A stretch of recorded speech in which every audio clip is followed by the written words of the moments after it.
낙랑공주는 왕인 아버지에게 호동 왕자를 소개받고요. 이때는 이제 당황스러운 마음을 감출 수가 없었죠. 이게 바로 낙랑공주의 나라 낙랑국과 호동 왕자의 나라 고구려의 관계 때문이었어요. 자, 고구려 제3대 왕 대무신왕이 바로 호동 왕자의 아버지였어요. 대무신왕 이름의 뜻은요, 큰 무예의 신이라는 뜻입니다. 이름에 걸맞게 고구려의 영토를 넓히기 위해 적극적으로 정복 정책을 펼치고 있었습니다. 자, 이런 상황에서 고구려 대무신왕이 아직 정복하지 못한 나라가 있었습니다.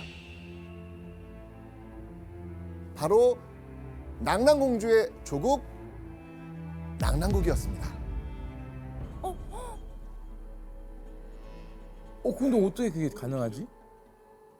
낙랑공주의 아버지는 대체 왜 적국이나 다름없는 고구려의 호동 왕자를 소개시켜줬을까? 근데 그 고구려가 특히 남쪽으로 확장하는 과정에서 반드시 낙랑국을 복속을 해야겠고, 낙랑 입장에선 복속당하면 큰일 나니까 야, 이번 기회에 화친을 하는 방법이 가장 좋을 텐데 바로 호동을 만나면서 그 드라마틱한 상황을 뭔가 이렇게 만들어 나가지 않았나, 그렇게 볼 수 있습니다. 최리는요, 옥저 인근에서 잠시 머물고 있었거든요. 근데 이때 호동 왕자 역시 그 옥저로 가고 있었던 거예요. 그때 이 호동 왕자의 모습을 본 낙랑왕 최리의 눈이 번쩍 뜨인 겁니다. 낙랑왕 최리는요, 하늘이 주신 기회다. 반드시 호동 왕자의 마음을 사로잡아야 한다. 라고 생각을 했을 겁니다. 아버지의 계산이 있었네요. 자, 그런데 바로 이때 낙랑왕 최리는요, 호동 왕자에게 깜짝 놀랄 만한 이야기를 던집니다. 내 딸을 소개시켜 줄 테니 이 결혼하지 않을 텐가? 자, 한마디로 처음 보는 남자한테 사위가 되어달라면서 그 요즘 유행하는 거 있지 않습니까? 장인 플러팅을 한 거예요. 근데 이건 진짜 쉬운 일이 아니에요. 당연하죠. 자, 이 최리의 간곡한 부탁에 호동 왕자는 일단 낙랑공주를 한번 만나보기로 합니다. 일단 봐야 돼. 이때 낙랑공주는 어떤 생각을 했을 것 같아요? 그 딸의 입장이 이미 알고 있을 것 같아요. 우리나라의 위치랑 맞아요. 상대 고구려의 위치랑 우리 아버지 우리나라의 위기가 될 수도 있고 그러니까 본인 아버지와 나라를 위해서 그 정도는 할 수 있다라고 충분히 그럼요. 생각을 할 것 네, 같아요. 그럼요.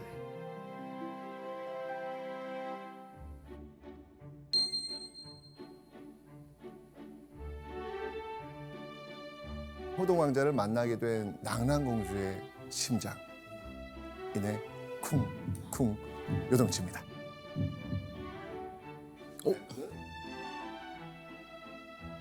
얼굴이 아름답고 고와 호동이라 이름하였다. 낙랑공주, 뭐 고구려 낙랑국 상황이 뭐고 간에 그냥 호동 왕자의 외모가 너무 잘생긴 거예요. 얼굴 보시네요, 우리 양랑 공주님. 사실 이 호동이라는 이름 있잖아요. 네. 아주 아름다운 외모를 지녔다는 뜻이 이미 호동이라는 이름이 들어가 있는 거예요. 네. 뭐 예를 들면 조나단이 너무 잘생겼어. 당신은 호동이야. 호동이야. 호동이야. 호동이야. 호동이야. 호동이야. 교수님 뭔가 이렇게 호동이라고 왜요? 잘생겼다고 하잖아요. 저기 어떤 걸 저기요. 했어요? 다른 얘기 하시면 형, 이거 너무하네요. 무슨 얘기를 했는지 기억이 안 나요. 뭐 중요한 얘기였나요? 아니었어. 교수님. 예. 근데 이렇게 이름을 호동이라고 지을 정도로 예. 좀 외모가 잘생긴 게 뭐 기록에 남아 있는 건가요? 그러니까 사실 이게 확실한 기록이고요. 네. 그 사실 여러분들 인디안식 이름 짓기라고 들어보셨어요? 뭐 봤어요. 그 성난말. 오, 그리고 늑대와 춤을 맞아요. 뭐 주먹 쥐고 일어서 그래서 그 사람이 갖고 있는 아주 결정적 특징을 그 사람의 이름으로 그냥 불러버리는 건데 와, 재밌다. 우리나라 그 옛 이름 짓기 방식이 거의 같았어요. 주몽의 뜻이 뭐라고 그랬었죠? 주몽, 그 활을 활 잘 맞추는 사람. 네네네. 그래서 추모왕, 뭐 주몽 그렇게 얘기를 하는데 저 호자가 그냥 쉽게 쓰는 글자가 아니어서 최고 미남 그 이름을 그대로 여기서 반영하고 있습니다. 자, 그렇게 이 낙랑공주는 호동왕자를 보고 단숨에 호감이 생겼던 것 같습니다. 낙랑공주는 이 점점 붉게 달아오르는 얼굴을 애써 숨기면서 수줍게 호동왕자에게 인사를 건넸죠. 자, 그러면 낙랑공주를 처음 본 호동왕자는 어땠을까? 아까 보셨잖아요. 예. 사진 그렇죠. 봤으면서 왜 그래요? 맞습니다. 호동왕자 역시 아리따운 낙랑공주의 모습을 보고 눈을 떼지 못합니다. 아버지의 소개로 만남을 시작하긴 했지만 서로를 알아가면서 호감이 생긴 이 두 사람. 낙랑공주와 호동왕자의 사이는 점점 깊어집니다. 그리고 낙랑공주와 호동왕자가 여느 때처럼 궁궐을 거닐며 도란도란 이야기를 나누고 있던 때였죠. 갑자기 낙랑공주 앞을 호동왕자가 딱 막아서면서 한마디 말을 합니다. 나와 결혼해 주지 않겠소?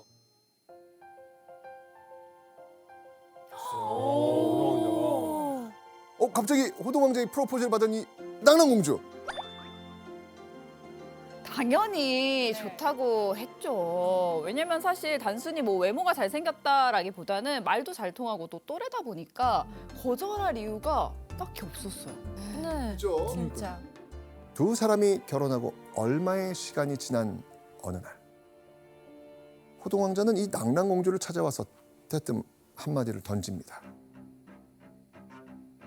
이제 낙랑국을 떠나 고구려로 돌아가야 합니다. 갑작스러운 이야기에 낙랑공주의 눈가에 이내 눈물이 맺힙니다. 신혼인 상황에서 그냥 헤어져야 될 생각하면은 날벼락 맞은 기분일 것 같아요. 그쵸. 속상하기도 하고.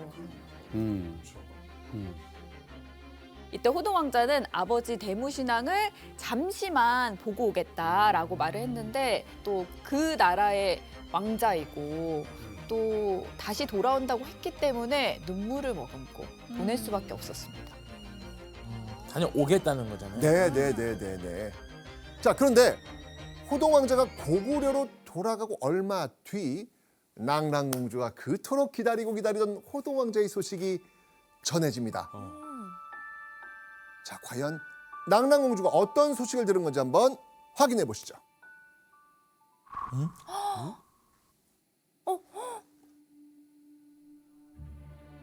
만일 그대 나라의 무기고에 들어가 북을 찍고 나팔을 부수면 내가 예로서 맞이할 것이요. 그렇지 않는다면 맞이하지 않을 것이요. 아니 그 호동이 얘기한 거예요? 네네네네, 호동이. 그 나를 따라 고구려 사람이 되겠다면 낙랑국에 있는 북과 나팔을 부숴라. 만약 북과 나팔을 부수지 않는다면 우리 사이는 끝이다. 조건이 붙었어요, 딱. 그죠? 아니 그러면 자, 그런데 이 호동왕자가 부숴달라고 했던 이 낙랑국의 북과 나팔은요, 사실 일반적인 북과 나팔이 아니에요. 자, 그렇다면 대체 무엇이었을지 낙랑공주 장효연 씨가 한번 소개해 주시죠. 네, 바로 이 물건이었습니다. 자명고각, 스스로 자, 울명, 북호, 뿔각.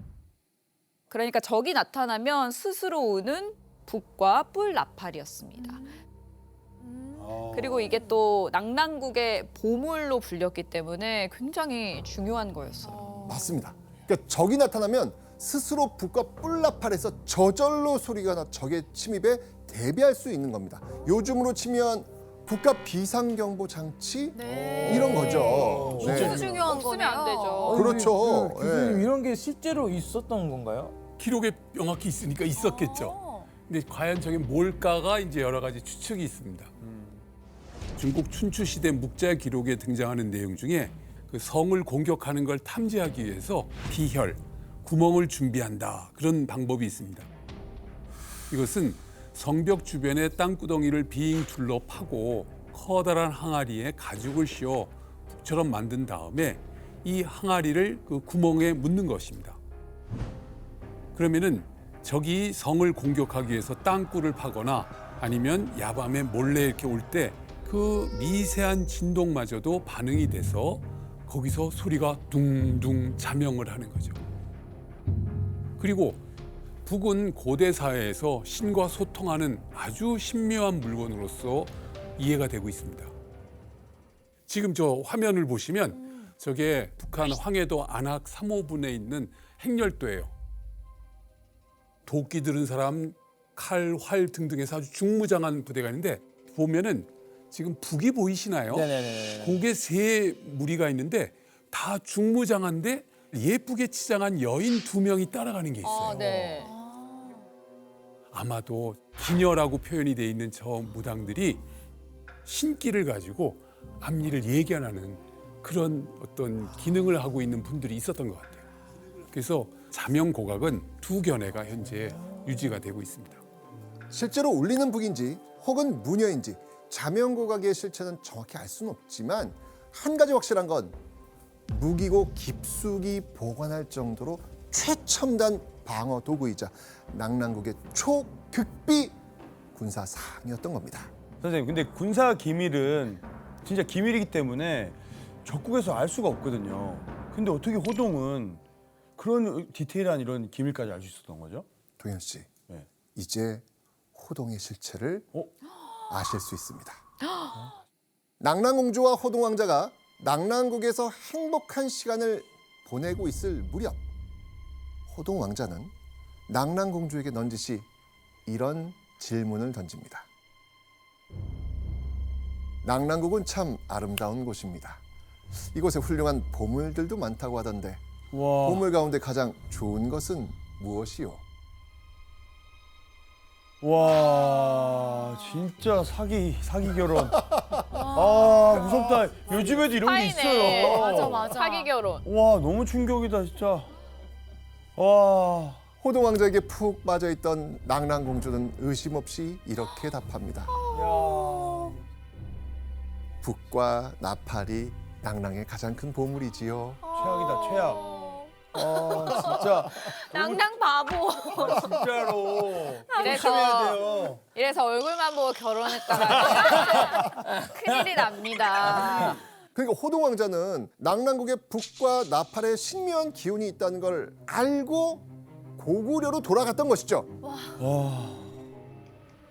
호동왕자의 편지를 받고 고심을 거듭하던 어느 날 낙랑공주는요 결심한 듯 비장한 표정으로 무기고로 향했겠죠.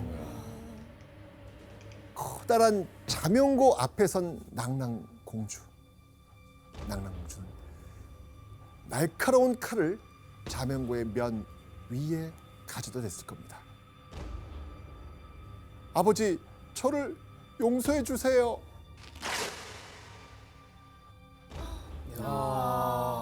아, 얘기했잖아요. 정신 차렸어야 되는데 중간에라도. 아, 끝까지 믿은 거잖아요. 좀 책임감이 없지 않나 공주로서. 아, 네. 나라를 생각해야 네, 되는데. 왜냐하면 공주라는 직업, 그 직업이나 마찬가지거든요. 사실 이게 나는 그냥 누구의 딸이 아니라 백성들을 거느려야 되고 그 위치와 해야 할 행동이 있는데 그런 건 생각 못하고 오로지 내가 좋아하는 사람, 그 사랑만을 위해서 나라를 저버리지 않았나. 근데 처음에 그 사랑하는 남자를 위해서 모든 걸 다 바치는 게 낙랑공주다라고 얘기를 했잖아요. 아, 진짜 그러니까 낙랑공주는 정말 찐 사랑합니다. 찐 사랑. 아, 그러면 교수님이 생각하시기에 낙랑공주는 왜 이런 선택을 했을까요? 그러니까 이제 우리가 한 번 더 반추해 보면 더 큰 그림으로 또 설명할 수 있어요. 어차피 낙랑국은 고구려의 복속이 될 텐데 전쟁을 해서 서로 싸우고 수많은 희생이 있기 전에 그냥 이걸 파괴해버리면 전쟁 없이 물론 항복은 하겠지만 희생 없이 복속되는 것도 큰 그림이 될 수도 있고 자기도 자연스럽게 이제 고구려의 왕자의 부인이 될 수 있는 또 그런 그림도 그려볼 수 있지 않을까. 그렇죠. 낙랑공주는 곧 호동왕자에게 이 사실을 알렸겠죠. 당신의 뜻대로 자명고각을 부쉈습니다. 자, 이 호동을 통해 낙랑국의 보물 자명고각이 부서졌다는 소식을 접한 고구려군의 다음 행동은 낙랑국이 미처 대비하지 못한 틈을 타 낙랑국을 공격합니다. 성 아래에 고구려 병사들의 그림자가 드리워진 뒤에야 아니 자명고와 자명각이 어찌 울리지 않았단 말이냐. 그로부터 얼마 뒤 낙랑왕 최리는 자명고각을 부순 이가 다름 아닌 자신의 딸이란 절망적 사실을 알게 됩니다. 이미 전세는 고구려의 기울 대로 기운 상황, 더 이상 버티는 것은 의미가 없다고 판단했던 걸까요? 결국 낙랑왕 최리는 고구려에 항복합니다. 호동왕자의 계획대로 낙랑국 정복에 성공한 상황. 하지만 호동왕자는 마냥 기뻐할 수만은 없었겠죠. 조국을 배신하고 자신을 기꺼이 도와준 낙랑공주에게 고마운 마음, 그러면서도 한편으로는 죄책감이 들었을 겁니다. 그랬었을까요? 이 전투 상황이 수습되자마자 호동왕자는 복잡한 심정으로 곧장 자신의 아내 낙랑공주에게 향합니다. 오, 그래. 사랑한다니까. 네. 그런데 낙랑공주를 발견한 호동왕자의 다리가 털썩 풀리고 맙니다. 왜냐하면 호동왕자의 아내 낙랑공주가 죽었다는 믿을 수 없는 소식을 들었습니다. 아니 왜요? 왜요? 왜요? 고구려군이 쳐들어와서 낙랑국이 지금 무너져 내리고 있었던 그때 네. 낙랑공주 그 앞에는요 분노에 찬 한 남자가 서 있었습니다. 아버지. 맞습니다. 바로 낙랑공주의 아버지이자 낙랑국의 왕 최리였습니다. 그럼 아버지가 죽인 거예요? 사랑받는 딸에서 이제는 나라를 망하게 한 죄인이 되어 아버지 앞에 선 낙랑공주. 결국 분노에 찬 아버지의 칼에 목숨을 와. 잃고 말았던 겁니다. 낙랑국의 보물 자명고각을 부수라고 명령하고 또 낙랑국을 공격한 건 정말 이 호동왕자의 온전한 의지였을까요? 낙랑공주를 사랑한 호동왕자의 배후에는 누군가가 있었습니다. 낙랑을 멸망시키고자 마침내 혼인을 정하여 그 딸을 맞이하여 아들의 처로 삼고 후에 본국으로 돌아가 병장기를 파괴하게 하였다. 아들의 처로 삼고 이 기록 누구 입장에서 쓴 거예요 지금? 아버지. 이 큰 그림 다 누가 그렸다? 아버지가. 배무신화. 와. 호동왕자의 결혼 그리고 낙랑국의 보물 자명고각을 파괴하게 한 배후에는 다름 아닌 호동왕자의 아버지 대무신왕의 사주가 있었다는 겁니다. 그러면 애초에 만나게 한 것도 다 그 앞에서 이렇게 야, 몇 수를 봐야 그렇게 할 수 있는 거지? 와 진짜 너무 소름 끼치는 사람이야. 근데 그 나이나 상황을 보면은 당시 호동의 나이가 갓 10대 중후반, 그러니까 요즘 중고생 그 수준 정도밖에 안 된 거니까 그 연령대에 저런 거대한 계획과 책략을 세워서 한다라는 건 호동이 주도한다는 건 자기 정치적 야망을 한다는 건 현실이 좀 떨어지겠다. 결국은 괜히 대무신왕이 아니에요. 전쟁의 신, 책략의 신. 호동왕자는 그저 아버지 대무신왕의 각본대로 움직였다는 겁니다.